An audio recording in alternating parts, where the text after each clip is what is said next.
빌립보서 강의 13번째 시간이 되었습니다. 노데니어 호손이라고 하는 사람의 큰바위 얼굴이라고 하는 작품을 아시는 분들이 있으실 것입니다. 이제 학교 다닐 때 교과서에도 실린 이야기이기 때문에 아마 대부분 알고 계시리라고 싶습니다. 어니스트라고 하는 소년이 있었는데 어머니로부터 그 마을에 내려오는 전설 같은 이야기를 듣게 되었습니다. 그 마을에 어떤 것이 있느냐 하면 사람의 얼굴을 닮은 큰 바위가 하나 존재하고 있었는데 그 큰 바위를 닮은 사람이 태어나서 아주 훌륭한 인물로 성장할 것이다. 이런 이야기가 내려왔다는 것입니다. 어니스트는 커서 그런 사람을 만나보았으면 하는 소원을 가지고 살았어요. 큰 바위 얼굴 그런 사람을 한번 만나보았으면 좋겠다. 그리고 자기도 큰 바위 얼굴을 닮기 위해서 진실하고 겸손한 마음으로 살았다는 것입니다. 세월이 흐르는 동안 많은 사람들을 만나고 경험해 보았지만 큰 바위 얼굴처럼 그 마을에 내려오는 이야기처럼 아주 훌륭한 사람은 만나보지를 못했다는 것입니다. 근데 많은 사람들 앞에서 이 어니스트가 설교를 하고 있을 때 한 시인이 그 어니스트의 얼굴을 주목하여 보고서 그렇게 외쳤다는 거예요. 보라, 큰 바위 얼굴이다. 이렇게요. 어니스트가 이제 큰 바위 얼굴을 닮았다는 거죠. 근데 어니스트는 그 이야기를 들었지만 조용히 집으로 돌아가서 큰 바위 얼굴을 닮은 사람을 기다린다는 그런 내용인 것입니다. 우리 그리스도인들은 다 한 사람도 예외 없이 예수 그리스도라고 하는 큰 바위 얼굴을 닮아야 할 사람들인 것입니다. 그런데 사도 바울은 빌립보 성도들에게 자신을 닮으라 이렇게 이야기하고 있는 것을 보게 돼요. 이건 결코 교만한 말이 아니었습니다. 예수님을 닮아가는데 믿음이 필요하죠. 그리고 무엇보다 성령의 역사하심이 필요한 것입니다. 그래서 성령의 열매가 9가지 열매가 잘 맺어지며 예수님을 닮는 것인데 왜 성령의 열매라고 불려지는지 아세요? 성령께서 역사하셔야만 맺어지는 열매이기 때문에 성령의 열매라고 하는 것입니다. 그런데 믿음과 성령의 역사와 더불어서 또 하나 필요한 것이 있는데 그것이 우리 주변에 좋은 모델을 만나는 것이라 하는 것입니다. 사도 바울이 자신을 닮으라고 했는데 무엇을 본받으라고 했는 것인가? 앞에서 말한 것처럼 구원을 위하여 다른 모든 것 아니고 오직 예수 그리스도를 신뢰하는 이 태도, 이 믿음. 그리고 가장 고상한 지식이신 예수 그리스도를 알고자 그분을 닮고자 하는 이 열정. 그리고 부름의 상이라는 표대를 향하여 좌우를 돌아보지 않고 달려가는 이 태도, 이런 모습을 닮으라고 했던 것입니다. 만약 우리 주변에 사도 바울과 같은 사람이 있다면 예수 그리스도를 닮아가는 이 성화의 삶에 얼마나 큰 도전과 격려가 되겠습니까? 그래서 옆에 아주 훌륭한 본이 되는 신앙인이 있어요. 그러면 그 주변에 있는 사람들이 신앙 성숙도가 빨라지게 되어 있어요. 그분을 본받아 가면서 영향을 받아가면서 성숙해 가는 그런 일이 실제로 있다는 것입니다. 사도 바울은 본받아야 할 모델을 제시해 주는 동시에 우리가 본받지 말아야 할 모델도, 부정적인 모델도 제시하고 있습니다. 이들을 눈여겨보라고 하면서 이들의 실체에 관해서 이런 이야기를 한다는 것이죠. 18절 말씀입니다. 내가 여러 번 너희에게 말하였거니와 이제도 눈물을 흘리며 말하노니 여러 사람이 그리스도의 십자가의 원수로 행하느니라. 이 부정적인 모델이 뭐예요? 바로 십자가의 원수로 행하는 사람들인데 이런 사람들은 결코 본받아서는 안 된다. 이렇게 강조하고 있는 것입니다. 그리스도를 따르는 길은 어떤 길인지 여러분 아십니까? 예수님께서 분명히 말씀하셨죠. 나를 따라오려거든 자기를 부인하고 자기 십자가를 지고 나를 따를 것이니라. 누구든지 따를 수는 있어요. 그러나 주님을 따르고자 한다면 자기를 부인하고 십자가를 지고서 주님을 따르는 길이라는 것입니다. 그래서 주님을 따르는 길은 자기를 부인하는 길이요 십자가를 지고 가는 길인 것입니다.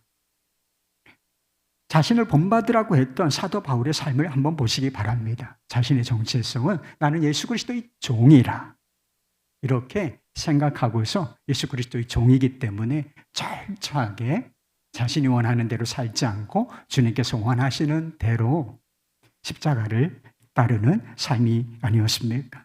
그런데 어떤 사람들은 십자가를 부인하고 역행하는 사람들이 있었다는 것입니다. 그렇다면 십자가의 원수로 행하는 사람들이 누구인가? 이들은 십자가, 복음을 전혀 모르는 사람들은 아니라 하는 것입니다. 이들이 교회와 상관이 없고 믿음과 상관이 없었다면 사도 바울이 내가 눈물을 흘리노라. 그래서 이런 자들을 본받지 마라. 이렇게 말할 리가 없었다라고 하는 것입니다.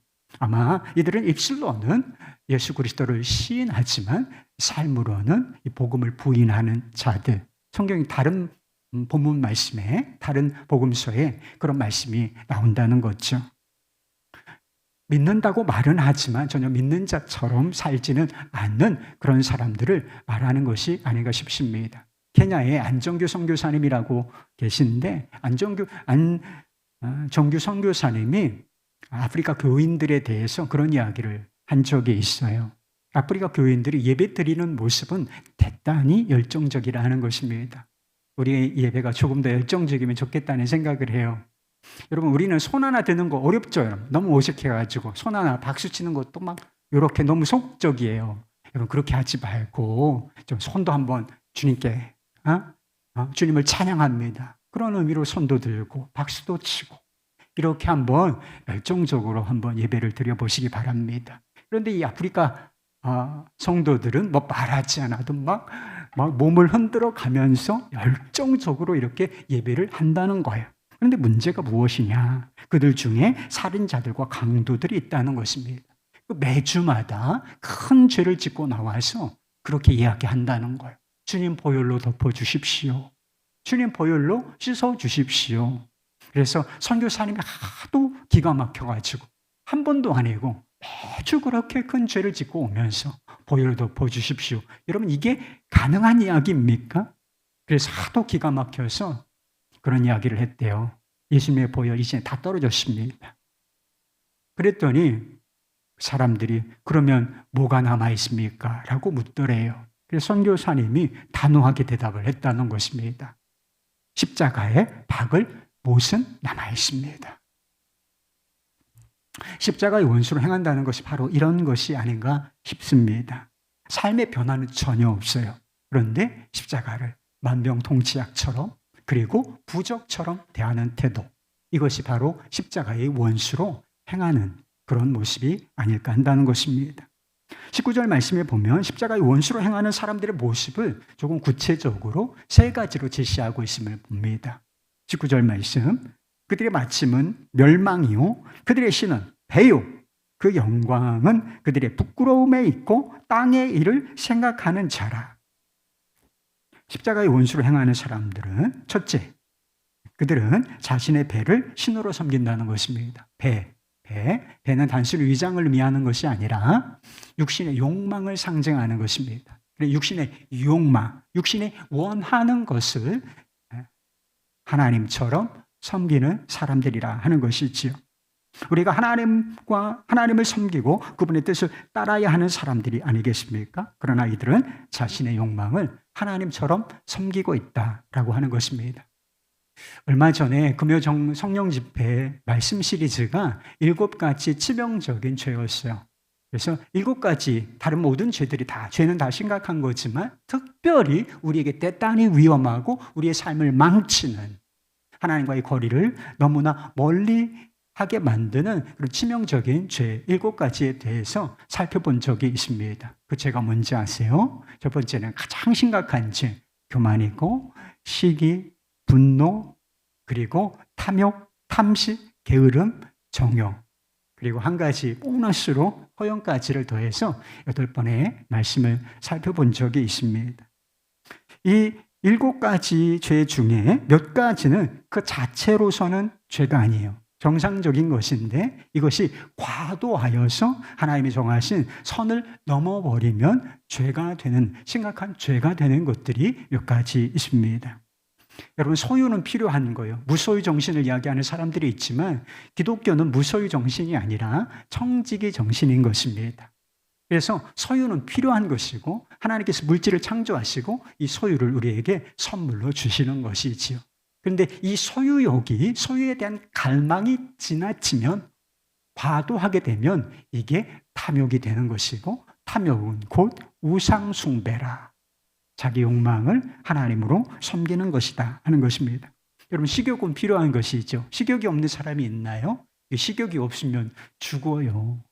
식욕은 정상적인 것이고, 그로 말미암아 우리가 음식을 먹고 삶을 살아가게 되는 거죠. 그리고 먹는 즐거움도 있는 것, 하나님께서 주신 선물 중에 하나인 것입니다. 그러나 이 식욕이 과해지면, 과도하게 되면 이게 탐식이 되는 것이고, 탐식에 빠지면 육신적인 삶을 살아가게 되는 것입니다. 여러분, 쉼은 필요한 거예요. 그래서 너무 일만 하지 말고 좀 쉴 줄도 아는 사람이 지혜로운 사람인 것입니다. 쉼은 필요한 것이고 편안함도 필요한 것인데, 이 쉼과 편안함에 대한 과도한 욕망, 이것이 바로 나태요, 게으름이 된다는 것입니다. 그러면 이것이 우리의 삶에 대단히 부정적인 영향을 미친다는 것이죠. 성이 있어요. 성은 하나님이 주신 선물이에요. 사실 귀한 것입니다. 그런데 성에 대한 과도한 욕망, 이것을 정욕이라고 부르는 것이고, 정욕에 빠져 살면 어떻게 되는지 아세요? 자기 삶을 망치고 가정도 망치고 다 쑥대밭되는 그런 삶을 살 수밖에 없다는 것입니다. 예수를 믿는다면서도 탐욕과 탐식, 게으름과 정욕에 빠져서 산다고 생각해 보시기 바랍니다. 육신의 욕망이 이끄는 대로 사는 것이지, 이게 뭐 주님을 따른다 이렇게 이야기할 수는 결코 없는 일이 아니겠습니까? 두 번째, 그들은 부끄러운 것을 영광으로 생각한다는 것입니다. 여러분, 죄는 부끄러운 거예요. 죄는 부끄러운 것인데, 이 부끄러운 것을 이 사람들은 영광으로 생각한다는 것입니다. 부끄러운 것을 영광으로 생각하니까 어떤 결과가 벌어지겠어요? 자랑거리로 여기니 어떤 결과가 벌어지겠습니까? 이 거침없이 이 죄를 짓게 되는 것이 아니겠습니까? 그리스도인들에게는 선악의 기준이 명백해요. 선악의 기준. 사람들이, 모든 사람이 선악에 대한 그런 감각을 가지고 있는데, 그리스도인들은 막 이게 감각 정도가 아니라 선명한 선악에 대한 기준을 가지고 있다는 거예요. 여러분, 선이 뭐예요? 선하신 하나님께서 옳게 여기시는 것, 좋다 여겨주시는 것, 그것이 바로 선인 것입니다. 악이 무엇입니까? 하나님께서, 선하신 하나님께서 부정하시고 금하신 것, 그것이 바로 악이 되는 것입니다. 그래서 하나님께서 자신의 기준을 말씀을 통하여 선명하게 보여주셨기 때문에 하나님의 말씀, 성경이 선악을 분별하는 가장 분명한 기준이 되는 것이지요. 그래서 이 하나님의 말씀을 선악의 기준으로 삼고 선을 추구하며 살아야 할 사람들이 바로 저와 여러분인 것입니다. 그런데 십자가의 원수로 행하는 사람들은 이 기준을 모호하게 만들 뿐만 아니라 이것을 뒤바꿔 버렸다라고 하는 것입니다. 이사야 시대에 그런 사람들이 있었다는 거예요. 어떤 사람들이 있었느냐? 선을 악하다 하고 악을 선하다고 했던 사람들처럼 이렇게 선악을 뒤바꿔 버리는, 그 가치를 뒤바꿔 버리는 사람들이 있었다는 것입니다. 여러분, 우리가 그냥 죄를 짓게 되는 게 아니라는 사실을 아셔야 돼요. 우리가 방탕하게 살지 않습니까? 방탕하게 사는 사람이 있으면 회개하세요. 그런데 방탕하게 살게 되는 것은 그냥 방탕하게 살게 되는 것이 아니라는 거예요. 먼저 생각의 변질이 오는 것인데, 선악의 기준이 모호해지고 이 선악의 기준이 뒤바뀔 때에 하나님의 기준에서 벗어나고 하나님의 기준에서 이것이 뒤바뀔 때 우리가 죄를 짓고 아주 방탕한 삶을 살아가게 되는 것입니다. 제가 한 주간 캄보디아에 갔다 왔어요. 그래서 선교사님과 교제하면서 캄보디아 사람들의 정서, 생각에 대해서 듣게 되었습니다. 이 캄보디아인들이 거짓말을 그렇게 자주 한다는 거예요. 거짓말은 여러분 심각한 죄예요. 여러 가지 다 죄는 다 심각한 것인데 10가지 계명, 주님께서 금하신 10가지 계명 중에 이웃을 향하여 거짓 증거하지 말라, 거짓말하지 말라는 것이 탁 들어있을 정도로 주님께서 싫어하시는 죄인 것이지요. 그런데 왜 이 캄보디아인들이 그렇게 거짓말을 자주 하는가? 하나님의 기준에서 벗어나 있기 때문이라는 것입니다. 이 사람들은 거짓말을 죄로 인식하지 않고 삶의 지혜점으로 생각한다는 거예요. 그래서 위기를 모면하고 자기에게 유리하게 상황을 만들어갈 수 있는 지혜이지 이건 죄가 아니야, 이렇게 생각한다는 거예요. 그 문제는 예수를 믿는 교인들, 그리고 그 교인들 중에서 특별히 이제 신학교에 가서 목회자로 살겠다고 이렇게 신학 공부를 하는 신학생들, 이 사람들도 그런 생각에서 벗어나지 못한다는 거예요.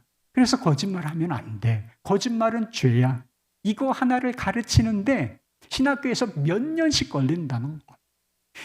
삶의 토대가 하나님의 생각, 하나님의 기준과 뒤바뀌어 있기 때문에 이 생각 하나를 주님의 기준으로 교정하는 것이 그렇게 어렵다 하는 이야기를 들었다는 것입니다. 성경에 의하면 동성애는 죄고 부끄러운 것입니다. 그런데 어떤 사람들은 이것을 성적 취향이라고 부른다는 것입니다. 그래서 이것을 선명한 기준이 있어서 죄의 문제, 선악의 문제가 아니라 이게 선택의 문제로 취부해 버린다는 것이지요. 그리고 사랑이란 말로 우리 사랑하게 해주세요. 우리가 사랑한다는데 왜 탓하는 것입니까? 왜 막는 것입니까? 이렇게 사랑이라는 말로 동성애를 포장하기도 하는 것입니다. 심지어는 이것을 합법화하고, 우리나라에는 합법화가 안 되었지만 이게 합법화를 시도하고 또 학교에서 아이들에게 이 동성 행위를 가르친다, 학문 성교를 가르쳐요. 이런 끔찍한 일 아닙니까? 한마디로 수치를 영광으로 생각하는 것이라 하는 것입니다. 그래서 이런 현상이 사회에 만연해지게 되면 좀 우리의 삶이 무너지고 가정도 무너지게 되어 있어요. 가정이 무너지면 사회가 온전해질 수 있겠습니까? 그러니까 우리가 이런 문제에 대해서 반대하고 기도하는 것이지요. 세 번째, 그들은 땅의 일을 생각하는 사람들이라 하는 것입니다. 여러분, 우리의 삶을 지배하고 결정하는 원리가 있다는 사실을 알아야 돼요. 그래서 원리를 잘 이해하는 것이 하나님이 원하시는 삶을 살아가는 기준이 돼요. 우리의 삶을 지배하고 우리의 삶을 결정하는 원리가 무엇이냐? 우리가 무엇에 관심을 두느냐? 우리가 무엇을 주목하고 바라보느냐? 이것이 우리의 삶을 지배하고 결정하는 중대한 원리라 하는 것입니다.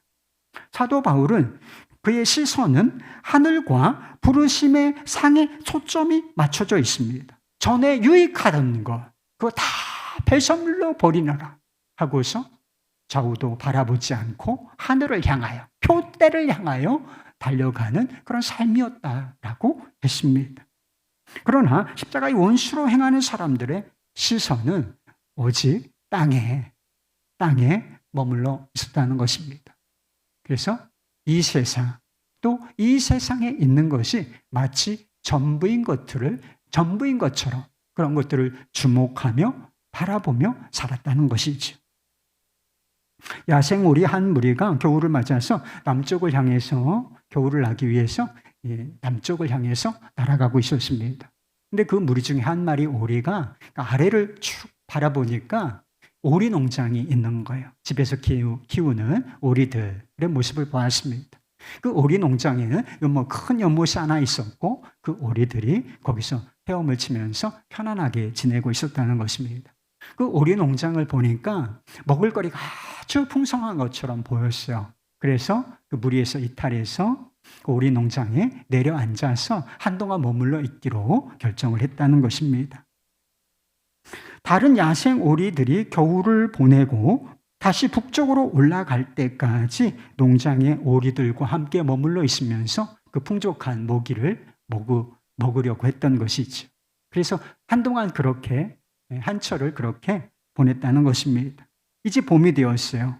야생 오리는 자기 무리가 하늘 위로 지나가는 것을 보았고 그들과 함께 떠나기 위해서 날갯짓을 힘차게 해보았다는 것입니다. 근데 문제는 무엇이냐? 농장에서 주어지는 먹이를 계속 주워 먹은 거예요. 그러니까 예전에 비해서 몸집이 아주 이렇게 커진 거죠. 무거워져서 날기가 너무 힘들게 느껴지는 거예요. 파다닥. 하지만 잘 날기가 쉽지가 않았어요. 그래, 뭐 이렇게 된 거 조금 더 한 철만 더 보내다가 다음에 우리 친구들이 날아갈 때 나도 합류하지 뭐. 그렇게 생각하고 한 철을 더 머물러 있기로 결정했다는 것입니다. 다시 겨울이 왔어요. 야생 오리 무리가 남쪽으로 날아갈 때 그 오리는 이제 날개만 약간 퍼덕였을 뿐 계속 먹이를 먹고 있었다는 것입니다. 그리고 다음 해 봄이 되었을 때 그 야생 오리는 완전히 길들여져서 농장 오리와 별반 다를 것이 없는 그런 모습으로 살아가고 있었다는 것입니다. 슬프게도 그 오리는 자기 위로 날아가는 야생 오리들을 보면서도 자신이 날 수 있다는 사실조차 잃어버린 채 그렇게 농장에서 농장 오리처럼 살고 있었다는 이야기가 있습니다. 사업을 하다가 실패해서 부도로 잠시 이렇게 감옥에 갔다 오신 분이 감옥에서 겪은 좀 황당한 일을 이야기해 준 적이 있습니다. 죄수는 교도소에서 특별한 옷을 입죠. 죄수복이라고 파란색인가요? 그런 옷을 입는 것으로 알고 있습니다. 그런데 어떤 죄수는 교도소 밖에서 옷을 수선하는 사람들 있잖아요. 제단사를 불러서 이 죄수복을 자기 몸에 꼭 맞게 핏이 살도록 그렇게 고쳐서 입는 사람들이 있다는 것입니다. 죄수복이 어떤 옷입니까? 여러분 죄수복 입고 살라고 하면 행복하다고 여러분 느끼실 수 있겠어요? 죄수복이 좀 불편할 수 있고 좀 맞지 않을 수는 있지만 빨리 벗어버려야 하는 옷, 그 옷이 바로 죄수복이 아니겠습니까? 그런데 왜 굳이 제단사를 불러다가 몸에 꼭 맞게 이렇게 옷을 고쳐서 입었던 것일까요?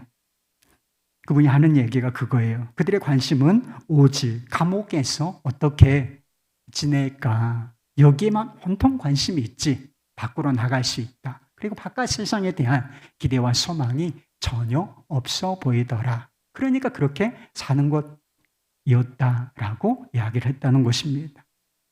왜 우리가 믿음의 날개를 펼고 날아오르지 못하고 길들여진 농장 오리처럼 사는 것입니까? 왜 벗어버려야 할 죄수복을 수선에 입는 죄수처럼 살고 있는 것인가요?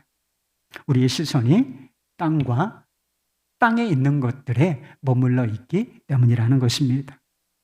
그렇다면 우리가 어떻게 십자가의 원수로 행하는 이와 같은 잘못에서, 이와 같은 삶의 모습에서 벗어날 수 있겠습니까? 사도 바울이 근본적으로 제시하는 길은 무엇이냐? 우리 자신이 누구인지를 알아야 한다는 것입니다. 우리가 무엇을 주목하고 바라보아야 하는 존재인지를 깨달으라 하는 것입니다. 20절 말씀입니다. 그러나 우리의 시민권은 하늘에 있는지라 거기로부터 구원하는 자 곧 주 예수 그리스도를 기다리노니. 여러분 우리는 지금 대한민국의 시민권자로 이 땅을 디디며 살아가고 있죠. 그러나 잊지 말아야 할 것은 우리는 대한민국의 시민일 뿐 아니라 예수 그리스도로 말미암아 하늘의 시민권자라 하는 사실인 것입니다. 여러분 고향이 어디예요? 저는 충남 천안입니다. 그러나 다 고향이 있으시죠. 그러나 우리의 진정한 고향, 진정한 고국은 저 하나님의 나라, 천국이라는 것입니다. 그리고 그곳에서 다시 오실 예수 그리스도를 기다리는 사람들, 바로 그 사람들이 그리스도인이라는 것입니다. 말하자면 예수 그리스도의 다시 오심과 그분이 가져오실 완성된 하나님의 나라, 새 하늘과 새 땅을 기대하는 이 소망이 있을 때 십자가의 원수로 행하는 이 잘못에서 우리가 벗어날 수가 있다는 것입니다. 여러분에게는 이 소망이 있으신가요? 여러분 육신의 욕망을 절제하는 것은 쉬운 일이 아니에요. 육신의 욕망을 자기 신으로 섬기는 사람들 괜히 그런 것이 아닙니다. 탐식과 탐욕과 게으름과 정욕과 그 무엇에 사로잡혀 사는 사람들, 아이 바보 같은 사람들, 그거 하나 못 이겨. 탐식 하나 벗어나기가 쉽습니까, 여러분? 그렇지가 않다는 거예요. 이 육신의 욕망은 강력한 힘을 가지고 있어요. 흡입력을 가지고 있기 때문에 사람들이 가만히 있으면 거기에 빨려 들어가서 살게 되는 것입니다. 그러니까 사람들이 다 욕심부리고, 그리고 다 자기 만족을 위하여 살고, 정욕이 충만하고, 게으르고 나태하고, 그리고 도덕적으로 옳지 못하는 그런 삶을 살아가게 된다는 것입니다. 그러나 우리 안에 예수 그리스도에 대한 분명한 믿음이 있고 그분의 다시 오심에 대한 소망이 있으면 육신의 욕망을 절제할 수 있는 힘을 우리가 갖게 된다는 것입니다. 우리의 육신에는 아직 죄가 남아있고 그래서 죄성이 있다고 하는 거예요. 그래서 이 죄성에서 육신의 욕구가 정상적인 것인데 이 필요한 욕구가 욕망으로서 변질되어 버리는 것입니다. 사도 바울은 이런 몸의 상태를 뭐라고 불렀느냐? 낮은 몸이라는 것. 여러분, 우리가 육신의 욕망이 있고 죄성이 있고 그리고 늙고 그리고 나머지 이제 썩고 부패하게 되잖아요, 죽으면. 이게 낮은 몸이라는 거예요. 낮은 몸. 그러나 예수님께서 다시 오시면 그분께서 우리의 낮은 몸을, 이 낮은 몸을 영광스러운 몸으로 변화시켜 주실 것이라 하는 것입니다. 우리 주님께서는 만물을 자기에게 복종시키실 수 있는 능력을 가지신 분이신데 주님께서 이 능력을 가지고 이미 죄에서 우리를 구속하셨고 그리고 우리 육신 속에 남아있는 죄까지 완전히 제거하실 것이며 이 육신에 남아있는 죄도 제거하심으로 말미암아 육신의 욕망도 결국 정복되게 될 것이라는 것입니다. 더 이상 육신의 욕망에 이끌려 살지 않을 수 있는 그런 때가 오게 될 것이다. 그래서 우리는 모든 면에서 육체까지 영광스러우신 예수 그리스도를 닮는 그런 때가 오고야 말 것이라는 것입니다. 여러분이 이 때가 반드시 올 것이다 라고 하는 기대와 기다림을 가지고 계십니까? 이 믿음과 소망에서 자기 욕망을 부인하고 십자가를 지고 주님을 따를 수 있는 그런 힘이 얻어진다는 것입니다. 결국 완전해질 거예요. 욕망을 벗어나서 주님처럼 모든 면에서 완벽하고 영화로운 성품을 가지게 될 것입니다. 그게 사실이에요. 그게 언제일지 모르지만 시시각각 다가오고 있습니다. 그러면 아직 불완전하더라도 그 기준에 맞춰서 살아야 하는 것이 그게 사실이라면 그 기준에 맞춰서 살아야 하는 것이 사실이 아니겠습니까? 그것이 주님을 따르는 사람들의 바른 모습이라 하는 것입니다. 예수님의 다시 오심과 천국에 대한 소망은 현실 도피주의자로 천국 하면서 현실과 무관하게 살라는 뜻이 결코 아니라는 것입니다. 천국을 소망하라. 이것은 진정한 의미에서 현실주의자로 살라는 거예요. 현실을 가장 정확하게 바라볼 것이며 그리고 현실에 안주하지 말고 그 현실을 변화시키는 자로서 살아가라 하고 하는 뜻이 천국의 소망을 두고 살아가라 하는 뜻이 되는 것입니다. 그래서 A.W. 토저 목사님이 그런 이야기를 했어요. 예수를 믿는 사람들이 왜 행복하지 않은가? 여러분, 예수를 믿으면 행복한 게 당연한 거예요. 그런데 왜 이 행복, 이 당연한 행복을 빼앗기고 살아가는가? 예수를 믿는다고만 하면서도 왜 믿는 사람답게 살지를 못하는 것인가? 왜 이 죄악된 세상에서 세상을 변화시키는 강력한 힘을 발휘하지 못하는가? 길들여진 농작물이처럼 우리가 천국에 대한 관심과 열정을 잃어버렸기 때문이라고 했습니다. 어느 찬양 집회에서 소록도에서 오신 노인들의 간증과 찬양 순서가 있었다는 것입니다. 80세 전후의 노인들이 10명이 강단 앞에 나왔는데 모두 시각장애인이었다는 것입니다. 그래서 한센병이 아주 심각하잖아요. 그래서 기능을 상실하다가 나중에는 이제 시력까지 상실한 상태에 있게 되는 것이죠. 그분 중에 한 분이 강단 앞에 나와서 간증하면서 그런 이야기를 했다는 것입니다. 하나님의 은혜가 너무너무 감사해서 저희들이 이 자리에 섰습니다. 그럼 땅의 기준, 세상의 기준으로 보면 이 사람들이 감사할 게 뭐가 있어요? 세상에서 가장 불쌍한 사람 중에 불쌍한 사람들이 바로 이분들 아니겠습니까? 한센병 때문에 육신이 썩어 문드러져 가고, 그리고 부모, 형제에게까지 버림받은 사람들이기 때문인 것이죠. 그런데 그들은 그 자리에서 가장 감사하는 사람이었고, 그리고 하나님의 은혜를 가장 깊이 누리는 사람들로 서 있었다는 것입니다.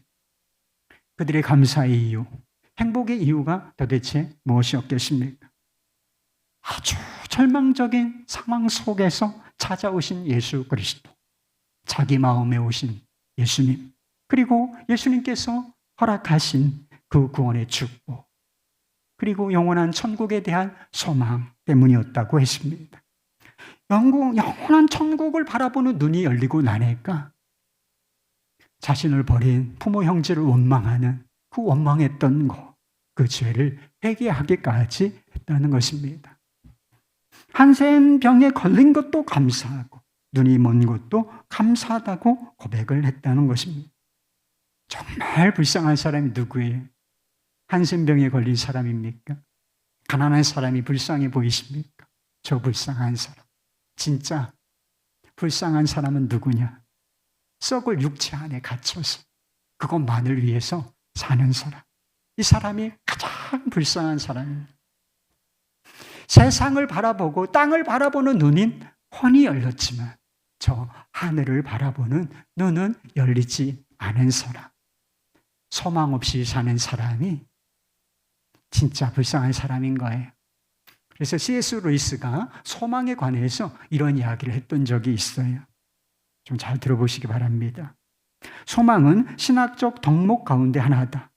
소망, 즉 영원한 세상을 끊임없이 바라보는 것은 일반 현대인들이 생각하는 식의 그런 현실 도피주의나 희망사항이 아니라 그리스도인이 직접 행하지 않으면 안 되는 일 가운데 하나다. 소망은 우리가 이 세상의 현실을 떠나야 하는 것을 의미하지 않는다. 만일 역사를 배운다면 현실을 위해서 가장 큰 일을 한 그리스도인들은 다름 아니라 이 세상, 다음 세상을 가장 중요하게 여겼던 사람임을 알게 될 것이다. 사도들은 맨발로 걸어서 로마 제국을 회개에 이르게 했다.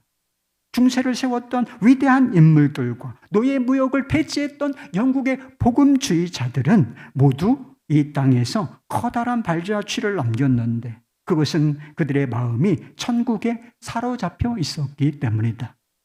그리스도인들이 현실에서 아무런 영향력도 미치지 못하게 된 것은 그들이 대부분 저 세상을 바라보는 것을 그만두기 시작한 이후부터다. 하늘을 바라보라. 그러면 땅을 덤으로 얻을 것이다. 땅을 바라보라. 그러면 아무것도 얻지 못할 것이다. 여러분 예수 그리스도를 믿으십니까? 그러면 하늘의 시민권자인 것을 믿으시기를 바라요. 기억하시기 바랍니다. 하늘을 바라보라. 그러면 땅을 덤으로 얻을 것이다. 땅을 바라보라. 그러면 아무것도 얻지 못할 것이다. 하늘의 시민권자로서 하늘의 소망을 두고 살아가는 우리 모두가 될 수 있기를 주님의 이름으로 축원합니다.